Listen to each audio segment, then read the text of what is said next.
Look at you pulling that up. I'm just having a good time, Thomas. We get to talk linebackers today. You and I, after last show's like miscommunication, we talk corners. And then to be honest with you, it's funny. You live enough life, and you're like, I understand why these things happen now. After watching this linebacker class, I can totally understand why you wanted to talk corners Monday. Yeah, it's underwhelming. I mean, I think there are some going to be some solid contributors, of course. I don't know. Does anyone go in the first round of the linebackers? I don't believe off-ball linebackers. I don't. Second, I think there's going to be some stretches in the second. I think there's going to be a number of ones that ideally people would want to be taken in the third round. But remember, we talk about this all the time. You're like, when you're looking at these guys, you're like, no, he's a third rounder. Before you know it, they start coming off the board, and the guys are being popped in the middle of the second. So. Yeah, it's one of those positions, Thomas, where I think that the evaluators are looking for something maybe a little bit different than the public. Like last year, the first linebacker off the board, was Quay Walker, which or no, it was and it's like Quay Walker, or at least he was like 22nd. I can't remember who went, if somebody went before him, whether Devin Lloyd went before him or not. But like the Quay Walker was not in anybody's first round mock at first, right? And he hit, when they opened up his market in Vegas, it was 40 and a half or so was his number. And when I think about that, it's like, why? It's like, well, you look at Quay Walker, he's like this big, tall, athletic thing, was not the best player on his Georgia defense, but had a bunch of traits, and he kind of snuck up on us during the draft process. And to me, it's an example of, this is just a position where, when I watch all these guys that we're going to talk about today, they're not doing things at the college level that I think that they're going to do at the NFL level. It's such a projection. Like when I watch Drew Sanders, he's coming off the edge as a rusher. He's blitzing. He's doing a lot of things that he's not going to get the luxury to do as, a middle of the pack player on his own defense that he was, when you look at Arkansas, him being the best player probably on that defense, he's able to do sort of things that allow him to shine. When I look at other guys like who are in the slot more often, they're not going to be able to do that in the NFL, but they're shining doing that sort of super athletic thing in college. And so to me, as somebody who like isn't an evaluator from that perspective, it's just so hard for me because I'm watching them. I'm like, that's not how a linebacker in the NFL plays. Yeah, and I think there's a lot of pomp about linebackers, right? When you look back and you're going to go into this exercise in a little bit and ask, obviously you're going to, start talking about who your best linebackers who were not only that played with you, but like who you were around, who you grew up loving as a linebacker and the style that you grew up. I mean, it's such a cool position over the years that you used to look at when we all were growing up. Of course, we're all going to date ourselves at times because some of the guys that we'll be talking about would be like historically badass linebackers, throwing their butts around, doing all kinds of crazy stuff, flying around, making big time plays, making plays on the ball in the run and in the pass, to your point. And yes, there are some really good football players and linebackers in the league right now. We could go on and on about them. Some of those guys will come up in our discussion today. But those old school linebackers like Mike Singletary and Jack Lambert, I mean, those are the guys that stand out in your minds. They weren't necessarily pretty athletes, but they were, downhill players who would just tear it up. And I will say, before we get on to this, talking about this year's guys, I mean, I was always so keen on trying to get that second tier leader, the one that was just going to lead it all from that inside backer position. And we never, I'll put my hands up, we were never able to do that in Atlanta. And our linebacker groups over the years, we had some good linebackers here and there, but they weren't linebackers that people in this league were talking about, right? There were some good linebackers. They would have some flashes and some shining, and then they would settle in, right? Or we would cut them because they weren't worth the money, or we would move on from them because they weren't worth the money necessarily. Well, it's just such a tough position, right, Thomas? Because now I think you're being hard on yourself. I remember a certain Thursday night game in 2017 where Deion Jones went up and snagged an interception from Breeze in the end zone that was pretty nice. And like, he had moments,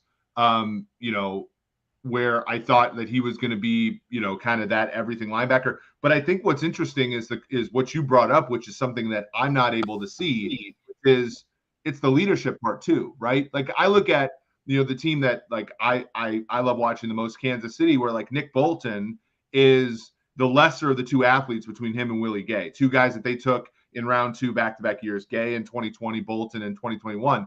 Bolton's not as athletic, not as flashy, not as rangy, but he wears the green dot. He's on the field all the time. So when you get into your dime packages where you take out your two other linebackers and you put in defensive backs, in a weird way, Willie Gay type athlete should be on the field in that time, but a Nick Bolton type leader is on the field at that time. And so, and I truly think like this is why the position has been so devalued, because, when you think about a Brian Urlacher, you have the leadership, but you also have the athleticism and talent to go on with it. I mean, we're talking about quarterback is the sort of same thing. It's like you can only go so far with you can only do so much with Jeff George at quarterback, right? A guy who's got all the physical tools, but leadership was always said to be lacking.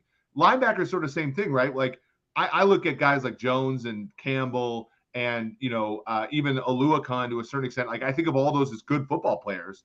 But to your point is like, are they the leader of the defense? And, or are they waiting for somebody else to step up? And those are things that like we're also trying to evaluate in this draft. Yeah, and yeah, we could talk on and on about the other elements that you're looking for in a linebacker, of course. I mean, look, we talked about it when we were talking about linebackers. Those are the people, the Deion Joneses of the world. When we were drafting players like that, we drafted him at I think I'd mentioned to everyone about 223, maybe, ran really well. When he got to the Falcons and he started playing for us, we were playing with guys. He was 212, 13. There were times when he was down to like 209 pounds for a backer that we were looking to pay a ton of money to. It's unbelievable. And yet he could fly around. He could cover guys. We would put him up against, the really fast guys in our division. But he also got eaten up at times when big O linemen would engulf him. So, I mean, I remember back when I first got in the GM role in 2008, we took Curtis Lofton. Curtis Lofton was, he was just one of those old school guys, right? Lumbering guy, would bring it downhill, just unload on people when he got there, of course. And then every once in a while, Mike Nolan might put him out there on Reggie Bush, and we had no chance whatsoever. But that was the backer that we had out there, right? So you get misaligned and mismatched at times. You have the light guy who can run with anyone, but he gets completely annihilated in the run game and gets engulfed. And then you get the guy who can take people on.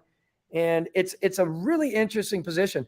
I would say, you mentioned it a couple minutes ago, it is one of the tougher positions to truly evaluate because it's so scheme related, right? And so scheme and important and designated. When we start thinking about the scheme that you're playing, you could go out as a scouting group and you could evaluate a whole bunch of linebackers and rate them, and rank them. But then your coaches come in and you're like, hey, by the way, we're changing from this scheme to this scheme, and we're going to do this with that backer. I know he's a good athlete, but here's our stack. All of a sudden you're sitting there thinking the top 10 of the coaches versus the top 10 of the scouts who have gone out before the scheme change. That's a difficult thing. Well, and that's the mark of a position you don't want to draft high, right? Where I call it the inefficient market, right? Where I think if you survey 32 general managers in the NFL right now, they're all going to have some ordering of Will Anderson, Tyree Wilson, Jalen Carter, top 3 kind of edge interior defensive linemen, right? If you survey, I just showed you, and I like Chris Sims a lot. He's a very nice guy. Obviously, his dad was a great NFL quarterback, but like he had a completely different list than we had, right? And I appreciate his independent. I know he gets made fun of a little bit for having different opinions, but you actually like having guys having different opinions because it causes you to challenge your own. And with linebacker, it's just all over the place, right? And I think running back after Bijan Robinson is sort of the same, which is again why you don't necessarily want to draft them high, because there's so much uncertainty. You don't want to be so certain in your evaluation that you overpay for a player when there are other players for which your evaluation might be a little bit tighter. So, look, I want, before we go on the Chris Sims things, you probably can't bring it up, but I think it's worth talking about. Where he's going, right?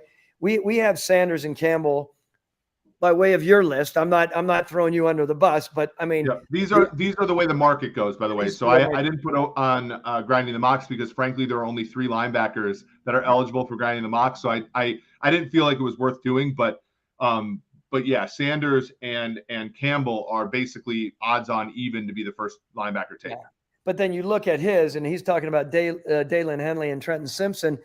Those guys are will backers. They're, well, one of them is for sure. When you talk about Simpson, I mean, Daiyan does his stuff. We'll talk about him when we talk about these guys. They're not like top notch, far from it. They have their positives, and they fly around and they're aggressive and make some plays, of course. But yeah, I am just saying it's a bear very often because you pick people up just like us. I mean, we had Devondre Campbell. We liked him. There were a lot of things we liked about him. He played well for us. We let him go in free agency, goes and does his thing. He thrives in another system. It's just a really interesting position. It means that, just so everyone knows this, it is imperative that the scouting staff sits down with the coordinator and the linebacker coach and really talks about the nuances truly wanted for that position. Not only the inside guys, but the outside guys as well. If you don't know, man, you can make a ton. You have a lot of a chance.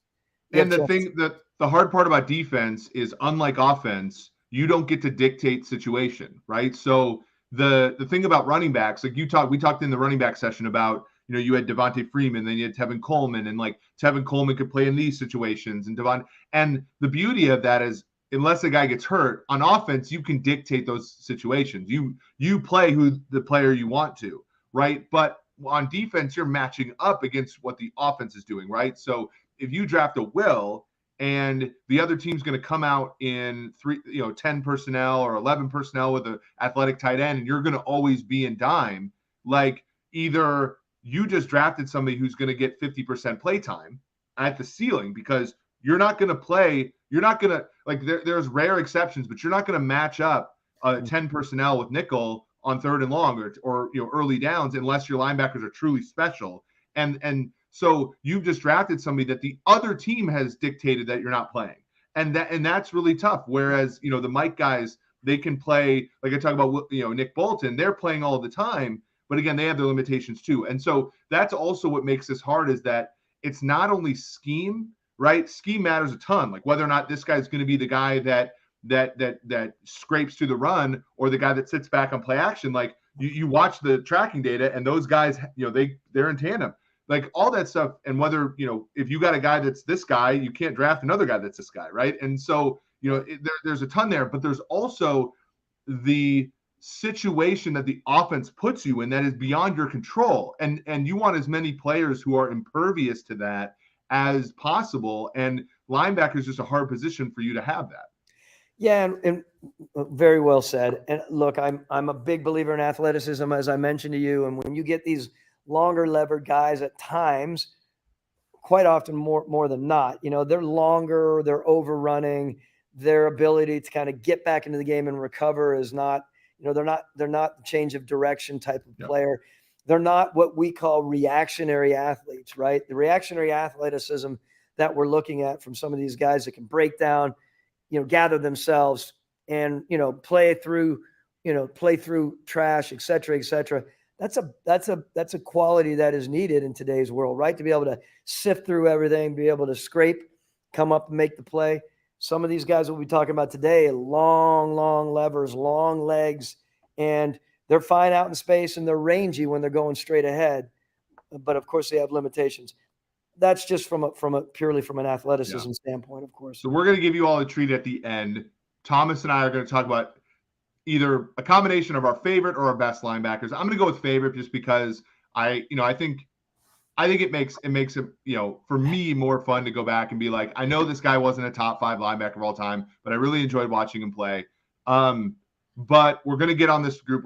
We are going to talk about 5 guys. We're going to be a little bit more brief in this one, just because we know that they're not top picks, the way that some of these other guys are. So let's start with Drew Sanders of Arkansas.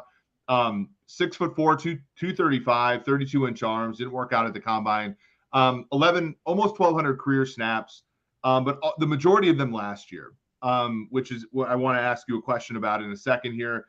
He was involved in 11 sacks, 39 pressures. And when I watched him in film, that's what I saw. I saw a guy who was kind of rushing when he made plays, it was rushing the passer. It was that kind of thing. And I didn't see as many plays where him just lining up and kind of being a linebacker. And so when I look at his, I thought he hit well. I thought he finished well as a spy. He's got great athleticism and from what I could see on film.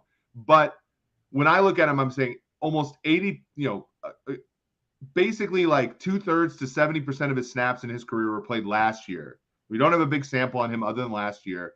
And a lot of it was played kind of differently than I think a team's going to play him when they draft him this year.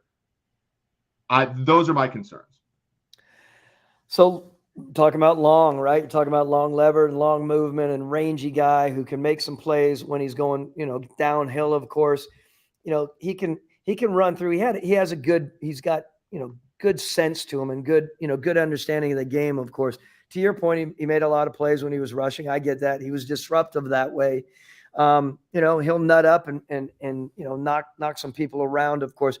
I still think, at 35, I think, he's still light for a guy who's, what did we say? He was 6'4". Mm-hmm. I mean, he's going to have to put on some weight, and I don't see him as a quick twitch guy. It's not like, he's gaining ground, right? He's rangy. I'm still not sure on both of these longer guys that we're going to be talking about here, how they truly will, be in pass coverage. What truly is their ability to drop, plant and go. They don't look as though they are as comfortable as they should be in that role. I mean, look, it's not that, there's a lot of players that are tall like that who are limited that way. I mean, when we first started watching Devondre Campbell, and those of you who have watched him, I mean, he is a very good athlete for a big body. I think when you compare him, only because he's in my mind from a big, long guy that you want to say, gosh, he's limited. Drew Sanders has limitations that way. I don't see Drew Sanders. You use the word as a great athlete. You know me with superlatives, so I'm not necessarily agreeing with that. I think he's an adequate athlete. There are hints of good athleticism for him, but he has his limitations as well. So, is he a guy that goes in the middle of the second? Where does he go? I don't know what was the projection here in it was basically like mid 30s to mid 40s was the projection. So, okay. I think that there are some, I would be super surprised if he went in the first round. I do think what you said, did kind of trigger like, a little bit of, there's a little bit of that concern I have is where when you see him really get up to speed, it's from depth, right? And that's troubling to a certain extent, right? Because when you and I'm a tall guy, it always took me a little bit longer too, but it's like, when are you ever going to simulate that at the NFL level, right?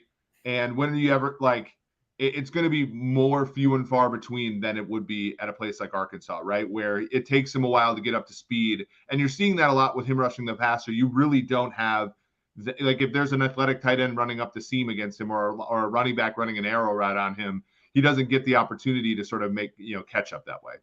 But he makes some plays. I mean, there's no question about it. He's got some disruption to him, of course. He will. I feel like he can find the ball and go to it, of course. He's just one of those guys that's not, he's not overwhelming. He's not a guy that's grabbing your attention where you're like, I need this cat on my team. So it'll be interesting to see. Like you said, middle of the second round, I could see him going. I could see a team who's looking for an outside backer, to potentially play him in that spot, of course. Yeah. A reminder that first-round linebackers have not been great investments in the for a long time, just because of positional value and stuff. So, that also is going against him in terms of being picked high. Jack Campbell, linebacker. This is an Iowa linebacker name, right? Jack Campbell. Like this is a Iowa 6'5", 249. This is bringing you back, right? 6'5" is a little tall for a linebacker, I will say, but 249 is kind of like that was the tail of the tape back when you were starting out with the Falcons and obviously when you were with the Patriots as well. But in pretty explosive tests, right? When you look at 37.5-inch vert, 4.65 in the 40, 10 foot, 8-inch broad, check some boxes that you wouldn't expect from a guy. When you watch him on film, I put down, I think he's solid. He has an eye for the football. He forced he forced a lot of, turnovers when he was playing in Iowa. He got 15 pressures, missed only 12 tackles. Sanders missed 22 last year. So when I look at it, I think a very solid contributor. And, I can see why some people would have him above Sanders in the ranking. Yeah, he's to me, he's got prototypical Iowa to him. Of course, you heard me talking the other day. I mean, I love what that program does. They are always ready, by the way, even though they don't have the same strength coach. If you remember what happened a few years ago, but they've always been very dialed in on training their guys for the combine. So I get your point. Good numbers. They're going to be ready for their numbers, even though they're going to max out what they can max out. They may not transfer that to the field as much. I mean, Jack, if you watch any of the videos, whether it's on YouTube or wherever it is, they, calling him Captain Jack, he's all of that, right? In the sense of he's the guy there. He comes up, he's a guy that's going to blow through people, of course, with what'd you say, 245. I mean, he's a big guy coming downhill for sure. Another guy like Sanders who's making plays for that team. People the team revolves around him, the leadership element of what he does. But I think he's gangly. Back to the same thing. He's not the smooth guy who's going to drop and stay in phase when he has to cover someone. Don't put him on a quick twitch running back. Of course, even an adept tight end who might run routes with some wiggle. It's not going to be easy for him. Change of direction. That whole quick movement recovery element is not him either. Of course, purely like you might see in some of these other linebackers we're talking about. So, is this guy third round? Where does he projecting to go right now? He seems to me like a lot of people would love to snap him up in the third round. Yeah, top 50-ish. A little bit later in some. I have to look at the latest and grinding the mocks.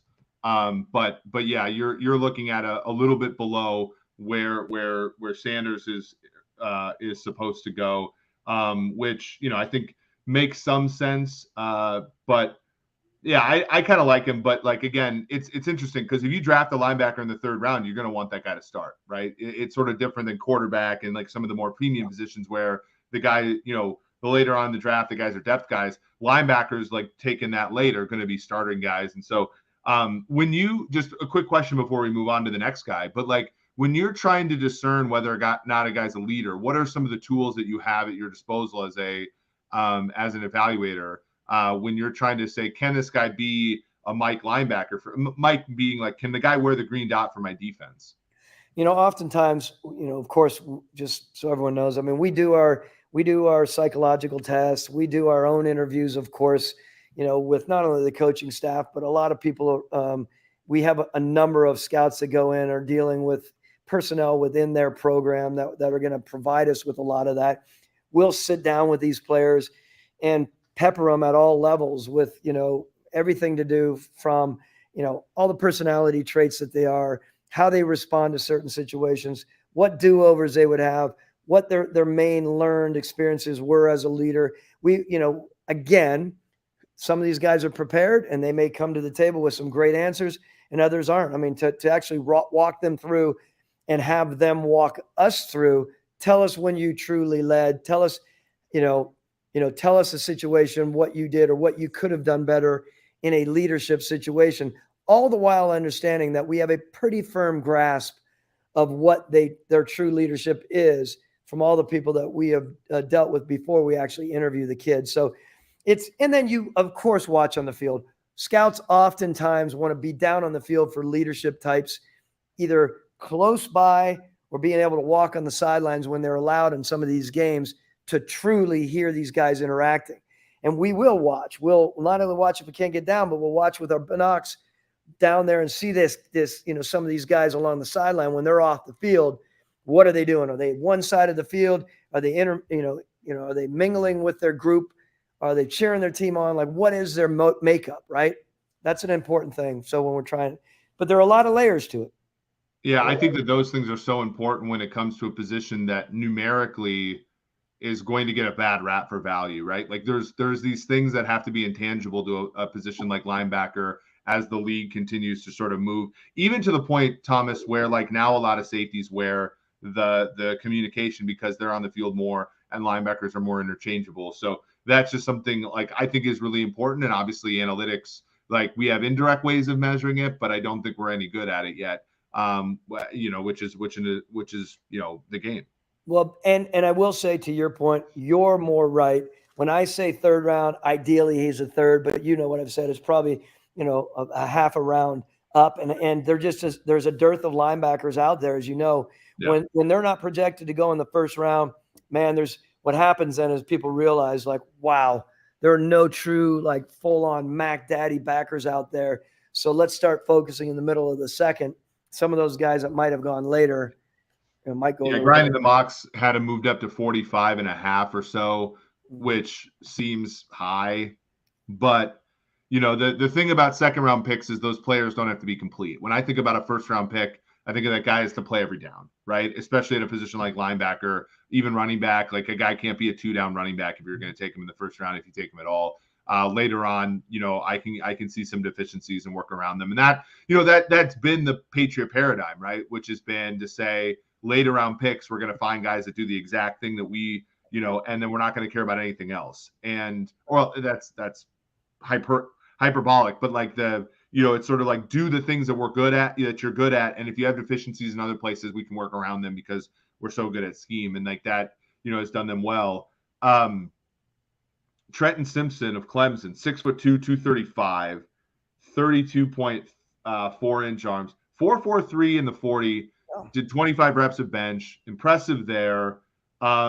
He had 31 pressures in 2021, just 16 last year. So they kind of had him play, didn't have him blitz as much.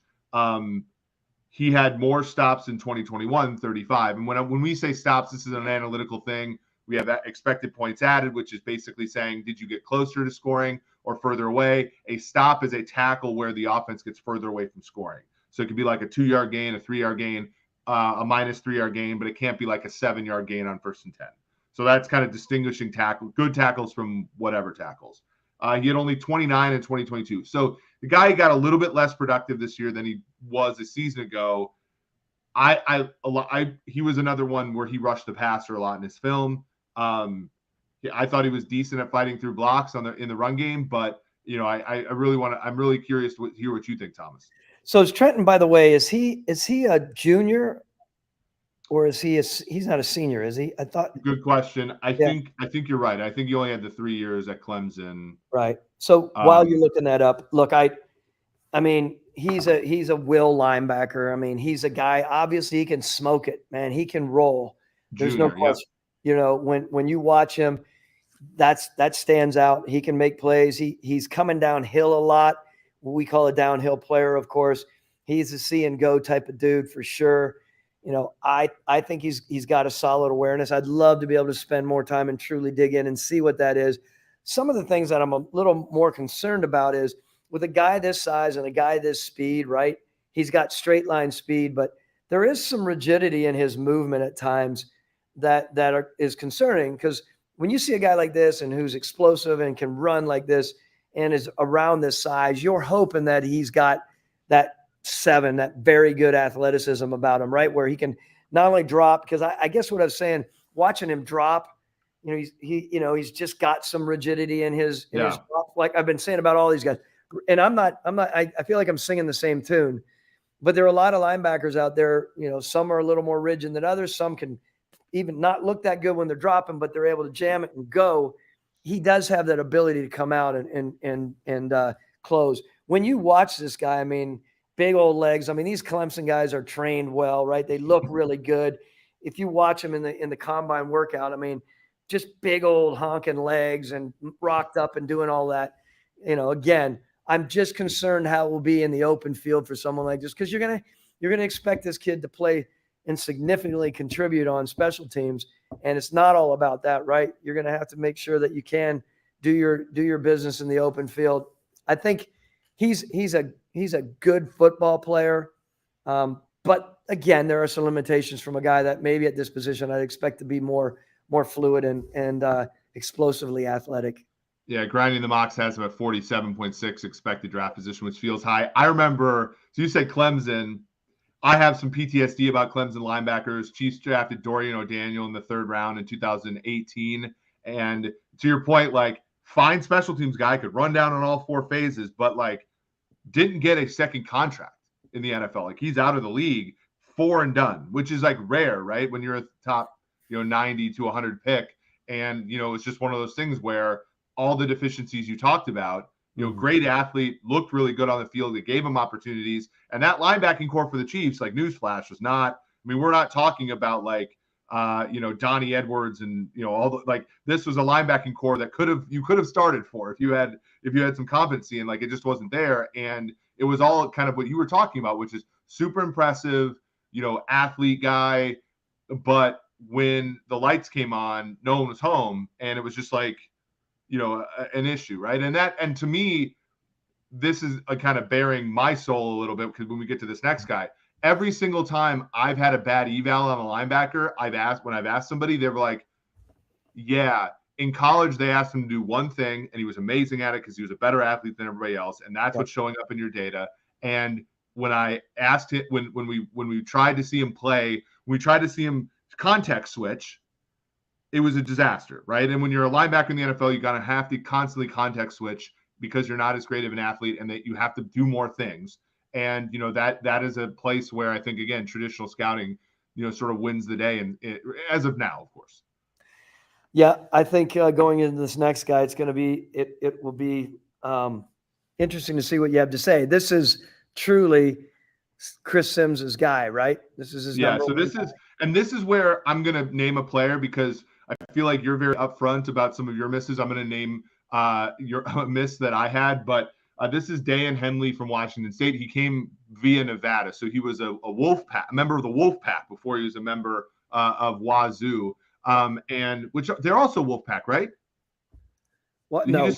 Cougars. The Cougars. Cougars. That's right. Yeah. It's late. Okay. 6'1", 225, 33-inch arms, 4.54 in the 40, 35-inch vert, 10 broad. So fine numbers there. He had 1,700 career snaps, 666 in 2022. He was involved in 5 sacks. He had 40 stops in each of the last 2 years, which is pretty productive. He only had 5 missed tackles last year, the whole year, which I thought was great. But when I watched this film, I got some big-time Daiyan Taylor vibes. And Daiyan Taylor was the guy that I thought was going to be the next coming. And he very well could be still. I'm not closing the door. One of, some of my favorite people in the league, the Eagles, they drafted him 3rd round. But Daiyan Taylor was a guy, when he played for Colorado, athletic as hell, fast, played in the slot, and was amazing at it, right? And when he got to the NFL, and I asked around about him, and I asked, like, when are you going to take Daiyan Taylor? Like, he seems really good to me. They're like,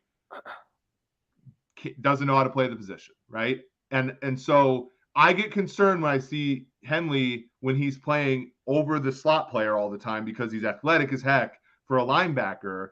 When you get to the NFL, there's going to be somebody who's more athletic than you playing over the slot. So you got to be able to play Sam, Will, or Mike, mostly Mike and Will, and I have questions. Do you think this guy's a 3-down player?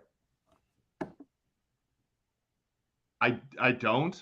I don't, but I don't know what he's doing on the first 2. Like, the problem is like, so is he just going to come in? Is he going to be a sub backer? Is he going to be a guy that comes in the smaller packages? Which is tough, because, look, I have my feelings about him as well. I think, look, he's another downhill guy. That's why, like, I keep looking at these linebackers and I'm like, gosh, where are the guys that I really want out on the field to cover, the stud athletes, right? The really explosive athletes who can move, who can stay in phase. This guy rips it up inside. You've seen it. He is, I saw someone reporting on him saying I think he was like a raucous or rambunctious type of player. He is, right? He'll throw himself around and he's making plays. He's a rough and tough guy, I think. What was his weight? 2.25? 225. Yeah. Yeah. Yeah. So, he's making plays where you look at him, you're thinking, wow, this guy's got to be a little bit bigger than that. But again, I think he's more of a straight line guy. I don't see him. Did you see do you have his numbers by chance there from the combine? Do you have his three cone at all? Is it close? He doesn't have those from the combine, which I think is actually telling, right? Like probably sat out that event for a reason. Yeah. I'm just surprised, and I wonder where Chris is talking about him. Where is he projected right now? He's just another guy that is, again, I love what he does, and I love his style of play as far as being a tough ass and throwing himself around and making plays. I do. He's a special teamer in this league, of course. He's got to be there. He's got to be running down and lighting people up. But there are going to be some questions when it's truly open field. Although you said, I saw that, you said he only had 5 misses. Is that correct? He's only had 15 missed tackles the last 2 years. Yeah. Yep. So like there is some value, and the fact is, like, look, when the Eagles took Taylor in round 3, like this is a team that I think from a evaluator and an analytics perspective does about as well as anybody in the league. And they see, and obviously Taylor hasn't been great for them, but like they saw a value there. The Stats Life production, I think, is he says round 3 is a good value for Henley. Like, I think, like, if he can avoid some of the pitfalls, right, and he can learn the position, it's just really hard, Thomas, right? Like, if you're going to literally teach the guy some new things about football when he's trying to play against professionals, to me, that's just a really hard, way to go anywhere but round 3. Now, I think from my perspective, Chris Sims is probably saying none of these guys are starters. None of these guys are 3-down players. And so I'm going to pick the guy who in a perfect world where I can coach the guy up and get him into a, this is the best athlete to work with. And maybe that's the case, because when what you've said of the top 3 guys are kind of long, the top 2 guys, at least, long guys, take a while to, and we're not running 200-meter dashes here. We're trying to cover running backs and tight ends. So, maybe that's what he sees here. But to me, when I watch the film, like and you get PTSD over like your sort of, not to be, but you get that over some of your bad evals in my case. And I got that when I saw Henley there. So last but not least, Alabama via Tennessee, Henry Toyoto. 6'1", 227, 32.75 inch arms, 4.62 in the 40, 32 inch vertical, almost 10-foot broad. He had 3,200 snaps. And I'm only going to bring up this up once just because I've said my piece about their grades, but he graded poorly in the PFF system all but 1 year. And he has 33 missed tackles in the last 2 years. So there's some 33 missed tackles last 2 years. Right. So, he did have 49 stops. He looked, and again, this is just, my naked eye, but he looked small on film. That was the thing that popped out to me the most. And so, like, I wrote down kind of when I thought about his comp, I thought Eric Kendricks, like a poor man's Eric Kendricks, but that's again my untrained eye to an extent. Yeah, look, he's not a big guy, of course. I think he's a De La Salle guy, right? I think he's, as far as California, coming through a good program, obviously had a great program collegiately. He's a good college football player in my mind. I mean, Nick is not going to play someone there that doesn't have a good understanding of the game. He's not a thump guy. I mean, look, the reality at 32 vert and shy of 10 broad jump, those aren't the numbers you're wanting. Of course, he's a 4.62 guy. So he's got some OA to him, right? He's got some overachiever to him. Overachiever's funny because when we talk about overachievers at time, when we're working for Sumer Sports, bring on all you overachievers. We love you. But when you're talking about paying these guys to help you win the Super Bowl, you can only have so many overachievers, right? And there's a place for them. Does this kid make the back end of a roster? What is he truly doing? Is he the third or is he the fourth linebacker? Does he contribute on teams? Yes. And he's a smart football player, but where do you draw that line? And again, I'll be interested. Your guys pulling it up here. I mean, was he projected in the 4th round? Was he projected in the 5th round? Yeah, he didn't even make grinding the mocks, right? So neither of these last 2 guys did. So they're pick 50 or later. Both of them. I mean, yeah, you're talking 3rd or 4th round at best, right? I mean, I'm trying to remember actually where and we don't have to wonder these things anymore. When you think about overachiever, I think the quintessential guy is Zach Thomas, and Zach Thomas was the 154th pick in the draft by the Dolphins, right? So like, that's top of the mark as far as overachievers, right? So when we talk about that, like, are you really gonna want to take a guy with a day 2 pick when you're looking at it? You're looking at possibly the best case scenario being guys who are picked later. Look, man, in history. It's a good point. I mean, look, I look back. I just happened to be looking at the linebackers that were there in the Falcons during our time there, and I was thinking, man, you look at a guy that we missed on. Some of the third rounders, right? That's a tough spot to be in too, right? Third round. What do you truly expect? We had Akeem Dent, third round. We had, we had Duke Riley. From LSU. We thought Duke was going to be a really good football player for us. He has played a little bit in Philly, right? I don't know. What is he? We didn't think he was going to be a stud star, but we thought we could get out some serious production from him, right? Yeah, you drafted him. It felt like you drafted him for depth and to be your third linebacker. Yes, we did.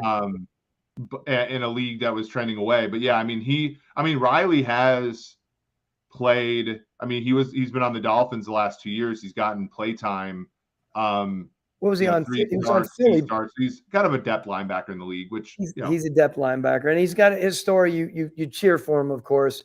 He had a lot of pressure on him from his father and his family, and so that's a whole other story. But then you flip it around, and we're very proud of the fact that we snap a guy like Foye Oluokun, and now obviously he left Atlanta and he's at Jacksonville now, right? And he's doing his thing. In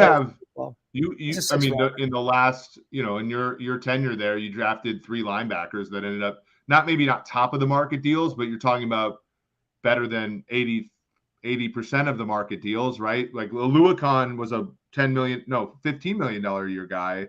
Deion Jones was top of the market. Yeah, you guys re-signed, and then Campbell, you guys let go. He went to Arizona, and then he went to Green Bay, but ultimately got a $10 million per year deal. That's a pretty impressive crop. But to your point, like, they didn't do all of it with Atlanta because it's so hard to, you draft. It's your job as general manager to draft talent. It's the job of the coach and the general manager to, initiate that talent into the team. Yeah. And you guys had a lot of changes. You guys changed defensive coordinators a few times, even in Dan Quinn's, tenure. So it's just hard to find success that way at times, but those players were certainly hits, in my opinion. Yeah, and I think that's a great point. The changing of coordinators, the changing of systems back to our earlier time, it's not easy, of course. Sometimes you land them, sometimes what's one man's treasure is another man's junk. I hate saying that about players, but some guys come in and they're like, I love this guy. What do you guys? I can't believe you picked this guy up in the 4th or 5th or 6th round. And then someone else who you picked him, they didn't realize how limited he might have been. Mm-hmm. And so, again, it comes down, for everyone to know this, it comes down to very, very important clarity in the system. And the problem is sometimes around draft time, you could be doing something.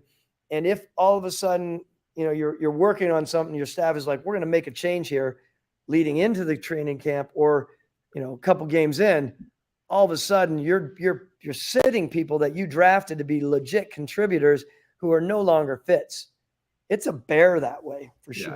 And so to plug our company, Sumer Sports, like, we want to be able to make those transitions using data as seamless as possible and possibly avoid those, right, as much as possible, and just to have the pivot points and say, look, you guys might have signed Brandon Fusco to be an outside zone guy, and he can be fine there, but if you guys start trying to run gap, you're bleeped, right? So, and to have the data to support that is important, and to be able to make job descriptions for these players that are data driven and robust is a really important tool, because that way, I think one of the areas of strife in organizations is just expectations not being there, but expectations being unclear, right? And expectations of players, but also expectations of decision makers. And, with data, we can make that better. So, okay, we're almost done here, but we're going to go through our favorite, or you're going to go through your top linebackers. I'm going to go through linebackers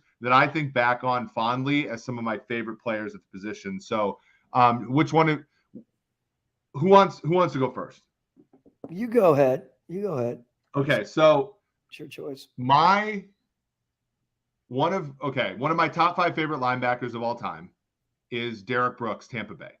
Yep. Okay. Like the quintessential cover 2 will. Quintessential cover 2 will. Lance Yeah. Briggs, Cato June. You had like all Nice. like, Yep. and Lance Briggs was Lance Briggs was great, but Derek Brooks was the prototype. By the way, drafted. Everybody craps on Gruden for winning a Super Bowl with Dungy's players. Sam Weiss drafted Warren Sapp, John Lynch, and Derek Brooks. Yeah. Before Dungy. Are we going back and forth here? Or was that how we're doing? Let's alternate. Okay. Okay. We're going to alternate. So, and is this your 5th best or your best? Not nothing. Not 3rd. Yeah, I would, let's like say unordered, but you can order them. Let's start with your first, and then we can go. Well, I don't want to go with my first. I kind of want to build up a little bit. So okay, go with your 5th then. Okay, fifth favorite is Jack Lambert, right? Classic inside, no teeth MF, rocking it, doing everything that we grew up in the 70s watching. You guys are way too young for that, of course, but he set such a tone for us and how we thought linebackers should be when we first started scouting. We always say, we always go back to those guys that are so ingrained in our minds, those of us who have a long history of scouting, and we use a guy like that as, the Jack Lambert type. Mm-hmm. Our generation can talk about it, and we are dating ourselves, or I'm dating myself. You could never do that in today's world. They'd be like, "Yeah, isn't that old dude from?" Is that guy okay? Like, is probably the question. Is he like? I remember my high school coach being like, "Yeah, you're like," he said to one of my friends, actually, "You're too smart to be a Mike linebacker," which was more of like which is weird because those are the smartest players in the defense. Yeah. But like one of them, but like it was more like you're too smart to put yourself through this, right? Like, and that always felt like linebacker to me. Okay, and again, we are going to date ourselves here. So I went with Derek Brooks. I'm gonna go. One of my next favorite was, and this one's kind of straightforward. By the way, I'm not going to do kind of edgy players like Lawrence Taylor, although you can. But I think of Lawrence Taylor as kind of an edge in today's game. I'm thinking more off ball. Junior Seau of the at that point the San Diego Chargers, to me, played the game the way that you want to play the game, did everything. Like, he got that Chargers team to the Super Bowl in 1994 with Stan Humphries at quarterback. That's an impressive football player. You're killing me on not being able to use LT because well, you can use LT all you want. Like, well, I'm just saying, yeah. I'm not. And I don't want to diss him. Like, I'm saying it. I'm getting out ahead so no one says, "Oh, you didn't like Lawrence Taylor." Of course, I like Lawrence Taylor. It was more of like a different, thing for me. Well, Lawrence did his thing, and he did it with and without substance, and he did it all the time. So, he's got his own place in the world, of course. Okay, I'm going backwards. So my next one is Brian Urlacher. I love him. Can I use him, or are you gonna like? Yeah, you can have him. Okay. So Urlacher, college safety, college kick returner, goes to the Bears and kind of immediately makes that defense really, when you think about, like, I talk about cover 2 wills, he was the cover 2 Mike, right? Yeah. He was, and he was another tough ass guy who was going to come downhill and blow you up. He was consistent. He was tough.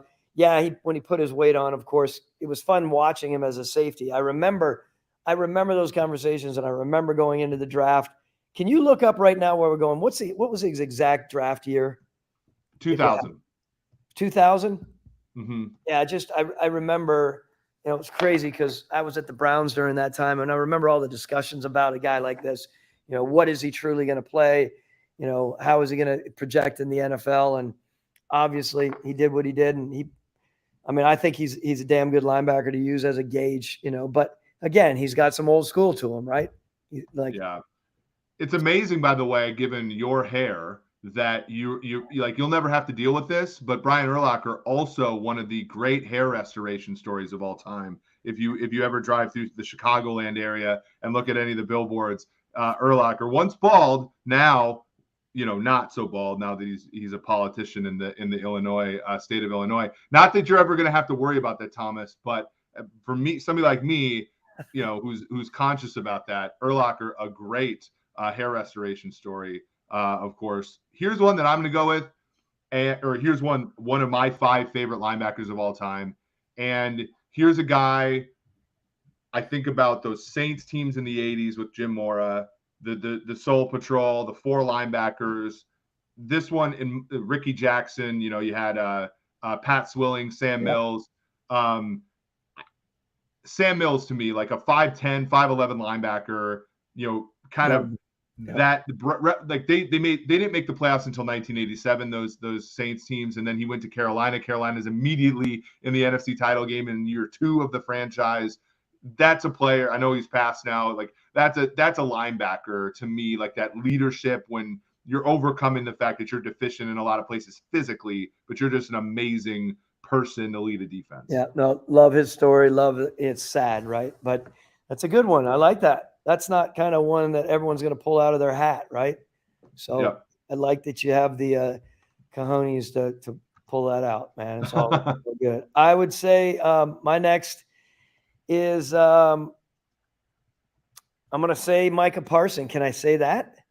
He's the modern day LT to be hyperbolic, I guess. Yeah, I have to have these linebackers in here because there's so many other linebackers that don't impact the way that he does. I love this guy. I love how he plays. I love that he plays for my good dude, my good buddy there, Dan Quinn. I call him every once in a while. I'm like, Dan, what if we would have had this guy in Atlanta? Will we still be here? Because he is such a fan of this player. Because yes, you can rush him. You can also send him up the middle. He can do anything. Like he's literally that kind of an athlete. That's why I'd argue, that LT should be involved in this just because of what they did and the impact that they made being a linebacker. So anyway, I think it's important for us to recognize a modern day guy who just can tear it up, and he is a massive impact. Like what he's going to make in his contract, where he's going to go with that is going to be really, really cool. He had a really good measure in the metric where we basically looked at how well somebody avoids biting on play action. He was even good at that, which you think about from a player who likes to rush the passer, who likes to blitz.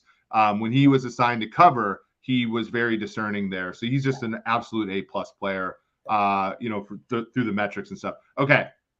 This one people might not get the reference, but I implore all of you to go back and watch these NFL films, because the early 90s Eagles defenses, even the Bud Carson post Buddy Ryan, but a lot of great players there. Reggie White, Jerome Brown, rest his soul, Reggie White too, blah, blah, blah. Yeah. There was a linebacker on that team named William Thomas, who was my favorite player when I was watching football in the mid 90s. William Thomas in one season had 7 interceptions as a linebacker, and then the next season had 5.5 sacks. He was an All-Pro twice, or Pro Bowler twice, All-Pro guy. But those Eagles defenses, when they went from Buddy Ryan to Bud Carson, then to Ray Rhodes, they were always really good and always really tough. And I loved William Thomas because it sort of like showed me that what a linebacker could be in a way that like everybody there, whether it was like William Fuller or whatever, like all the tough guys. And then William Thomas was this like tall, rangy, athletic linebacker who was just making life miserable on offenses. And to me, he didn't get enough credit. So I'm going to give him a credit here. I think he was amazing I think he was a precursor to a lot of the stuff, the Lance Briggses and the Derek Brookses. He was maybe ahead of his time in that way, but one of my favorites. That's a good one. He might've been ahead of his time. No, he could tear it up. He was one of those guys that caught your attention for sure. I like it. I like some of your picks here. I think they're an interesting group. I'm gonna pop in everyone's guy here, and you're probably waiting. I wonder, you haven't mentioned him yet. I'm surprised. Maybe you're saving him for one, but I don't know. Of course, Ray Lewis. I mean, how do you walk away from, lauding Ray Lewis as being one of the best ever? I think maybe you don't like his personality, and maybe you're still thinking, you're moving into Atlanta and you don't want to acknowledge. I don't know. I mean, but I think I think he's a top-notch football player, of course. And the way that he also led, combination of everything. So I got to go with Ray there. I mean, his ability to make plays all over the field, play all downs and do what he did for as long as he did. I can't remember exactly how long he played. Yeah, he won the Super Bowl in 2012, and then he retired. So he won one. He was the first draft pick in the history of the Ravens franchise, and then he played in the last Ravens Super Bowl. So that's kind of how that one works. So he and you think about this, like that was your Browns team that moved to Baltimore. First two number one picks, Ray Lewis and Jonathan Ogden. Not bad. Yeah, not bad at all. Ozzie. Was that Ozzie? Yeah, a wizard Ozzie. there. And Ray was great. Here, okay. Again, I'm going with my favorites less than I'm going with maybe greatness. I again was such a huge fan of these defenses when I was watching football, and this is sort of kind of the Patriots before you, but I was a huge fan of Pete Carroll's Jets defenses. And one of the best players on that defense that did multiple things. So 14 career interceptions, 52 and a half sacks, multiple Pro Bowls, was a defensive player of the year. Also, by the way, could be responsible, Thomas, for your 2 Super Bowl rings. Mo Lewis. Wow. Okay. Could be. Mo Lewis. Go ahead. No, go ahead. Mo Lewis infamously knocked Drew Bledsoe out and started Tom Brady's career. And but Mo Lewis was one of those kind of did everything linebackers, right? And like I don't think because those Jets teams didn't have the best success because they went Bruce Coslet to one of my favorite characters of all time, but not a great coach, is Rich Kotite, and then Pete Carroll, and then it was the tuna, Belichick and Parcells and stuff. He was great that entire time. And I don't think and then people always remember him because he knocked Drew Bledsoe out on the sideline in that one game. But I think one of my favorite linebackers of all time. It's tough for someone of my generation not to mention Lawrence Taylor, and I feel like I'm not playing the game right, but it's just really complicated for me to deal with my people. What was that? Mention Luke? Who'd we say? Yeah, Kuechly's one of my favorite too. I just think that he's he obviously could be first ballot Hall of Famer. So certainly deserving of recognition and praise. He is, no question. Anyway, so I'm coming up at 4 because I don't feel like you want me to play the game with LT, but I have to mention him like everyone else does. We don't even need to spend time on it because it's different. And honestly, Junior Seau was in there for me as another guy, but you already brought him up. So look, it's an interesting position because again, some of us grew up with some studs that were so ingrained in our minds. And I think later in these generations, I don't know if they hold the same cachet.